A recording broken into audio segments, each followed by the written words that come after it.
Alright guys, so I am sitting in Sturtevant, Wisconsin. It's about midnight central. I got a drop off in the morning at 8 a.m. I picked this up on my last drop, so where I dropped the last one I picked up from the same place, so 0 deadhead miles. Went home for the weekend, then shot up here, or left Sunday afternoon about 4 o'clock to get up here. Just kind of a nice casual ride. Avoided the tolls to save about 35 bucks in tolls. Just enjoyed the ride. It is a little hot and sticky at the moment, but I'll tell you what, I was out for like two and a half, 3 days last week, and the last day being when I picked this up, dropped off the load, picked up this one. I'll tell you what, that was a rough one, simply because had a driver breakdown, so I had to deal with that stuff, which is always unfortunate, drivers having to deal with breakdowns. Had a driver arriving in the middle of a night at a consignee that wasn't open, was supposed to be a direct, that wasn't there. So the problem with that keeps you awake is you have to talk back and forth with the broker to let them know what's going on. They got to go through their stuff of contacting the customer, finding out if there's any way to get somebody there, all that good stuff, until you finally, an hour or two later, decide, okay, come back at 8 a.m. in the next morning. So between those two things happening one night, and then other nights just miscellaneous stuff, getting to sleep late, waking up early, being on the boards, driving, doing all those things. So it was just a really rough few days sleep-wise. Like, I had very little sleep, and I've mentioned it before, that's kind of the worst part of this OTR stuff, is when you get in those times of no sleep. That's the worst thing. The tired driving, for multiple days, that's the worst. All the bumps are harder. The traffic is, feels worse. Everything just seems worse. You know what I'm saying? Your anxiety's up. You've taken some, coffee, energy drinks, whatever it may be, but you're just, your nerves are a little bit frayed, so it makes things a little more annoying. So I mentioned about the driver breaking down.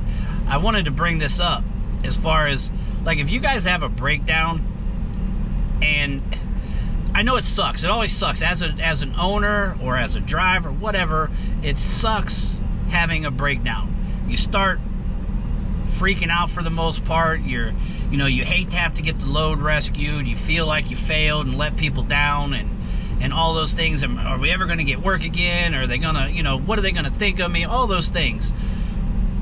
But unfortunately, this happens in this industry. This is part of the industry. Breakdowns are just, there's no way to avoid them. It's going to happen at some point. You may be able to not have as many as the next guy, but overall, you're gonna be hard pressed to never have a breakdown and lose a load. It's just the way it is. And with that being said, just relax.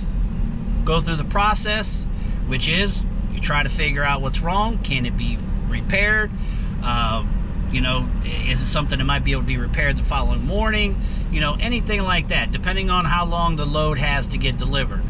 Other than that, the best thing you can do when you break down is immediately contact your dispatch. Immediately contact them so that they can contact the broker, so you can immediately get the communication going. So the quicker you can get that done, if there's an issue, the better the broker deals with it, because there's a lot going on when you break down. I mean, you gotta, again, if there's going to be a rescue, broker's got to put the load back out, or like me as a carrier, do I have any other units available that's near this load that can go recover this load? If not, then the broker's going to take care of it. And when that happens, you don't know what's going to go on with pay and all of those things, but you shouldn't worry about those things. The biggest thing to worry about is just calming down, setting everything in place to get your van fixed, to get the load rescued, to get yourself in a safe situation, just to calm down and basically assess what's going on. There's no reason to freak out. There's no reason to panic or anything, because it's not the end of the world. Nobody's gonna die over it, hopefully, but nothing's gonna majorly happen with anything. It's just part of the process. So with that being said, so the plan is tomorrow, drop off. I don't know what things are going to look like. Today's Labor Day. This was a holiday weekend. Tomorrow's basically Monday, the first day after a holiday weekend. So everybody's probably going to be in service trying to roll, which is going to make things a little more difficult. Hopefully I land something in there that somebody isn't really trying after.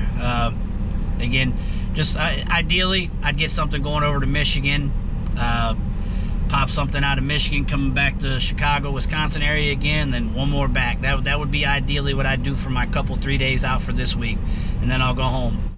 Oh, also, talking on repairs. So my 19 was down for like 2 weeks, about a week ago. Ended up being a torque converter issue, a purge valve issue, and a throttle body. Now the throttle body, if anybody remembers, I replaced that throttle body late last year through AutoZone, and the throttle body went bad again. So I think I'm gonna order an OEM throttle body and put it on there, or see if there's a better quality throttle body out there to get. AutoZone offers 2 different ones. One's a higher dollar one. I'm gonna look into that one, see if that one's a better product. If so, probably go ahead and buy that, put that thing on there, or at least just have it in the van and available to, or in, you know, have it on hand to put it on if I need to. Also got the brakes replaced on that thing while I was down. So just had several things happen with that I need to get done, but it was cutting out on the driver. Was the symptoms. It was cutting out. It was basically going into limp mode, and then also it had a vibration to it. The vibration was being caused by the torque converter, and I don't know, like I kind of vaguely remember hearing some throttle or some torque converter issues, but nothing that I can really clearly remember. So anybody that has a Transit, have you had any kind of torque converter issues, and what was going on with it, and how many miles were on it, things like that? Just some information, if you would, put in the comments, please. But that was what was causing the vibration. When initially got it looked at, they was, you know, like, oh, well, it might be the drive shaft, might be the torque converter, we're gonna replace this, then check that, see where it's at. And so yeah, it was just kind of a pain in the ass dealing with that. So it ended up being the, oh, also got the U-joints replaced, because he was going to replace the, he was going to replace the drive shaft, and when he took it apart, he seen that the U-joints were looking kind of shitty, so he replaced the U-joints. But again, it ended up being the torque converter that was bad, because once he put the new U-joints on, still had the vibration. So got the torque converter replaced, and the purge valve, that was causing a check engine light to be on, and it was causing an issue with fueling up, I believe is what the symptoms was of that. Wasn't really no drivability issues, but it was causing, I think it was affecting, what, not 100% sure, if they probably a combination of the purge valve and the torque converter that was causing a little less fuel mileage. You know, the fuel mileage would be poor. So the driver said that there was an improvement of the fuel mileage by 1 or 2 miles to the gallon. So that's good. What else? The brakes, like I said, the brakes were taken care of. So hopefully that's that for the time being. I need things to just run smooth for a few weeks, and man, still need to get that van out of Tulsa. So just a quick short update on that is basically waiting for a bearing to show up for the axle. That's it. And we've been waiting for that bearing for like 2 or 3 weeks now. It's just, I'm not even gonna get into that right now. It's just, you guys know the story, any of you that's been following. So hopefully this week I'm gonna hear that they've got the part and I can go get my van.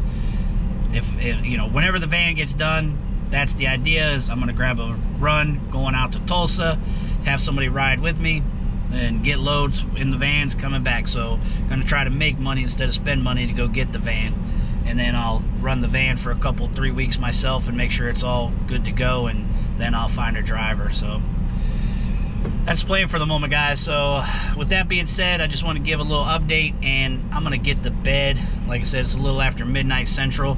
I'm gonna hit the sack, and I will holler at you guys later.